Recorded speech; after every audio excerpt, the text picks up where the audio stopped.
আসসালামু আলাইকুম। দেখতে পাচ্ছেন আমার ডাইনিং এ আজকে অনেক কিছু। আর এই সবকিছুই দিয়েছে আমাকে পাশের ফ্ল্যাটের ভাবি। আর এই সবকিছু এসেছে ভাবির বাবার বাড়ি থেকে। তো এই যে ১ম এই বলি পিঠাটা দেখতে পাচ্ছেন এখন কিন্তু শীত তেমন একটা নাই। তারপরেও পাশের বাসার ভাবির মেয়েটা তার নানুর কাছে আবদার করেছিল যে দুধের পিঠা খাবে। এজন্য নানু বানিয়ে পাঠিয়ে দিয়েছে। তো ভাবি আবার সবকিছুই আমার বাচ্চাদের দিয়েই খায়। তো এই যে ১ প্লেট ভালোবাসা, এই যে দেখতে পাচ্ছেন ভাবির বাবার বাড়ির গাছের লাউ। আর এটা হচ্ছে ভাবির বাবার বাড়ির পুকুরের ধরা মাছ। এটা হচ্ছে সিলভার কাপ মাছ। ভাবি মাত্র আসছে পার্সেলটা সাথে সাথেই দিয়ে গেল। তো আজকে আমি এই মাছটাই রান্না করে খাবো। আর এইটাও হচ্ছে ভাবির বাবার বাড়ির নিজেরাই চাষ করে চাষের পেঁয়াজ। তো দেখতে পাচ্ছেন আসলে এগুলো কিন্তু সত্যিই ভালোবাসা। ভালোবাসা না থাকলে এতগুলা জিনিস কিন্তু কারো কাছ থেকে পাওয়া যায় না।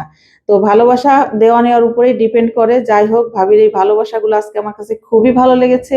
এজন্য আমি সবকিছু ক্যামেরা বন্দি করে নিলাম। আপনার প্রতিবেশীরা আপনাকে কি দেয় এবং আপনি আপনার প্রতিবেশীকে কি দেন অবশ্যই আমার ভিডিওটি দেখে কমেন্ট করে জানাবেন যদি আপনাদের কাছে ভালো লেগে থাকে। তো আসসালামু আলাইকুম। রমজান কেমন কাটছে? ভালো থাকবেন সবাই। আলহামদুলিল্লাহ।